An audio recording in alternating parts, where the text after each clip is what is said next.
Good day. I'm here this day with Gary Bennett, stone carver, who frequents many of the fairs across northeast Oklahoma throughout the spring and the fall. He goes to many events, which I will let him explain. I will let him go into. I will not hog the camera. We're here to talk to Gary about what it takes to become a vendor in the Renaissance circuit, and to find out a little bit about his craft on stone carving. And also now, again, he's begun wood carving again. Very good. Gary, when did you start your stone carving business? I started the business, well, I started stone carving about 13 years ago after taking a class at Tulsa Tech. I see. But the business probably didn't start till a couple of years later. You know, I can't really say. I see. Did you start out at Renaissance fairs, or was it a different type of... I started out in the Muskogee Renfaire. Ah. That was the first fair I did. I see. First show I did of any kind, as far as this is concerned. That is a nice stage to begin with. No small 1 or 2 day pop-up tent event, but you went to a medium-sized fair. That is good. It was 5 weekends then. And did they contact you, or did you fill out an application? No, actually, how that worked out is after I took the class at TCC, I took some of my work down there during the fair and showed Bill. I guess I contacted him first and wanted to know if I could get a booth space, and because I always wanted to be involved in the fair. I was down. I used to go down as a patron almost from the time it started. Back in '96, I believe, is when it started, and I was there either that year or the year after, and then I would go about every other year. Depending on what I was doing, because I'd alternate between going to the Renfaire and going to the steam engine show out in Pawnee. I see. Because I like that kind of stuff too. And so I like anything that's history. And so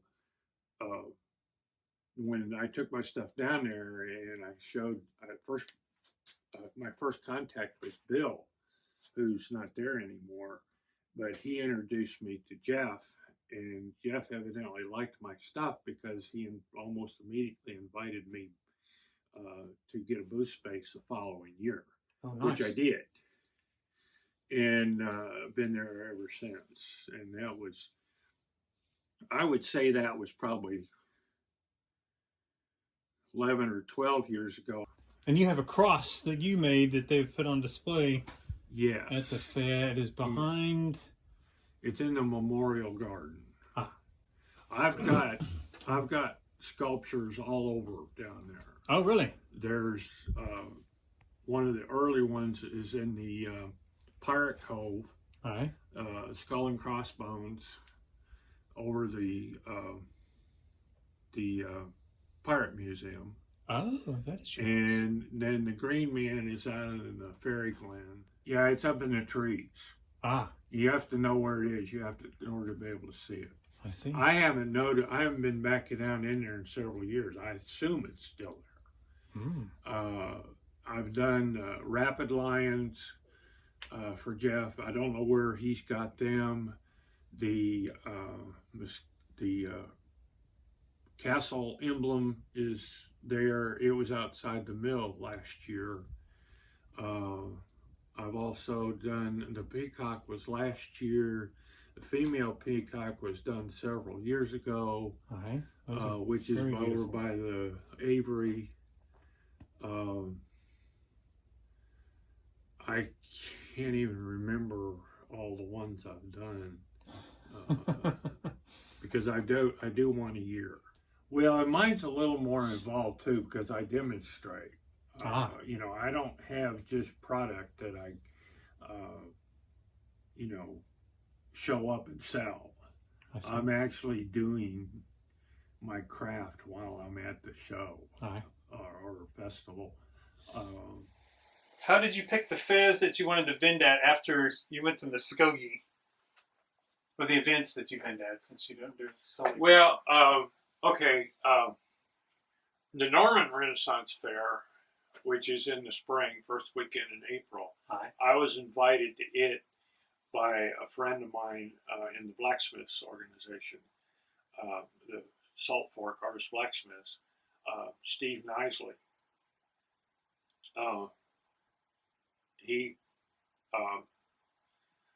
We've known each other for many years. He's passed away now, but he was a very good friend of mine, and he wanted to know if I wanted to come to Norman and there, and along with the blacksmiths, and I did, and that was good times. And then he was real big in Scottsfest, and he invited me to Scottsfest. So I did. Those were the 3 shows that I did. I did Norman, Muskogee, and then would do in the fall the Scottish Games in Tulsa, Scottsfest, and Broken Arrow now. He also had invited me out to do what was then called the Iron Thistle. The name's changed now. And then we also did one at Fort Reno together for a cavalry competition, of all things. But yeah, I mean, it's mostly by word of mouth and invites. Very good. It's good to network. Yeah. Very good to network, to talk to other vendors at fairs that you enjoy, and some that are involved in the same craft. Right. Sometimes you may not get all the information you'd like from people in the same craft if they feel like they need to have more business for themselves. But you can still glean information from them. There's only a few. I was invited for Queens Ferry. I was invited to King's Medieval Fair. So I was. I go by input. I see. Very good. Okay, and finally, this may seem like a more trivial question, but is actually quite important. If you've been to an event in Oklahoma or Kansas or Arkansas during the spring or fall, Gary, what kind of tent do you use at an event?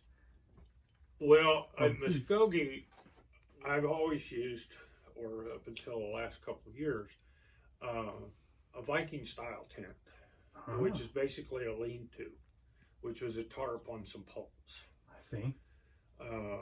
It had to look period, so we made it look period. All right.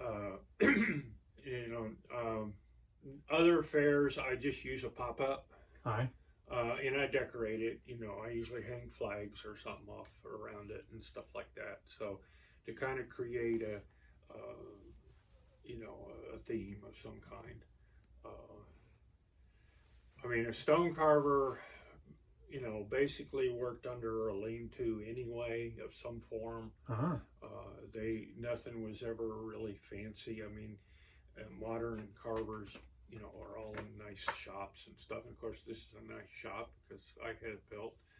I've been to many affairs with my pop-up tents where it's been a very windy spring day or sometimes fall day, and I've wondered if my tent was going to go away. Yeah. And that is even without a storm coming. Yeah. So you have to ensure that you're going to have something, if you're going to set up a small affair where they do not provide a structure for you, that you're not going to lose your tent or have to take the top off and go with just a frame around your tables or your presentation.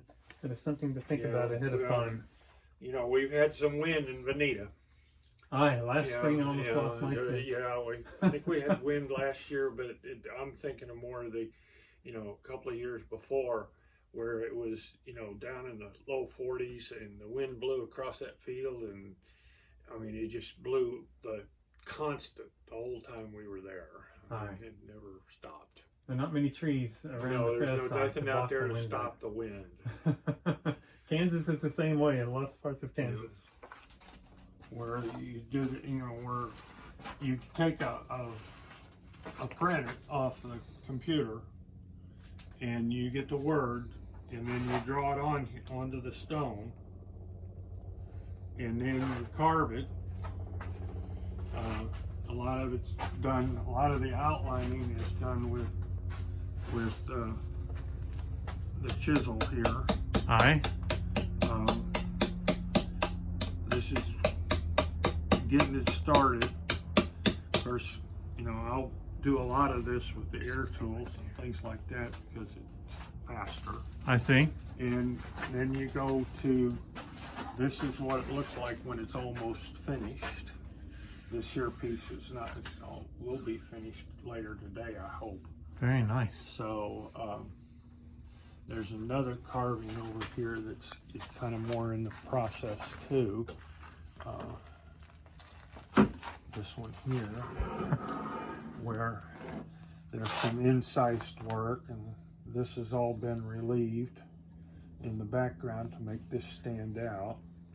So this is one of the designs that I do a lot of, which is Celtic or Viking dragon design, and so it's kind of modified.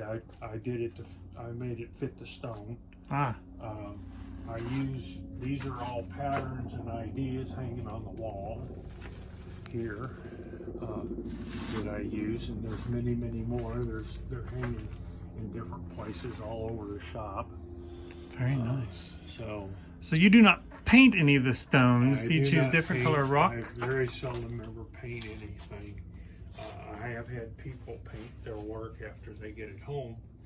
Matter of fact, the guy sent me one here the other day that he just picked up and took it home and painted it. So and it really looks good. But this little bear here was one of the first things I did under what was called a 1/3 method, which we did. That's Indiana limestone. I did that in Indiana about 3 years ago. And it's not finished yet. I still need to finish the little bear on his head and finish the fur and so forth. But that's done with the golden mean. You remove 1/3 of the stone before you realize what's in it. And then once you realize what you see, then that's what you carve. I see. And this bear came out of that stone. Very this nice. Guy here I did back in the summer. He's my little stone carver. I saw a picture of that on Facebook. Yeah. And so some people think it's me, but he's actually right-handed, so it's not me because I'm left-handed. I'm up there, and my representation of me is up there in the garage. I see. As far as the names are concerned, this is a finished one. I finished yesterday. So. It is a noble name. Yeah. So I always date and sign my work. Well, Gramercy, for your time this day, Gary.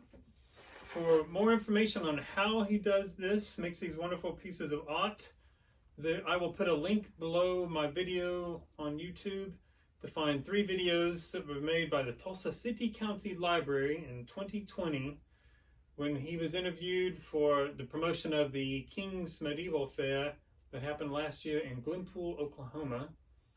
And I thank you for your time this day and all the explanations of how to become a vendor and some more details. If you would like to inquire about becoming an apprentice or for any of his work, you can find him on the Book of Faces at Gary Bennett, Bennett. And he also has a website, pardon me, it's http:// sculpture by Gary, that's 1 R, .weebly.com. See you at a fair in the Midwest soon. Gramercy. Yeah, thank you.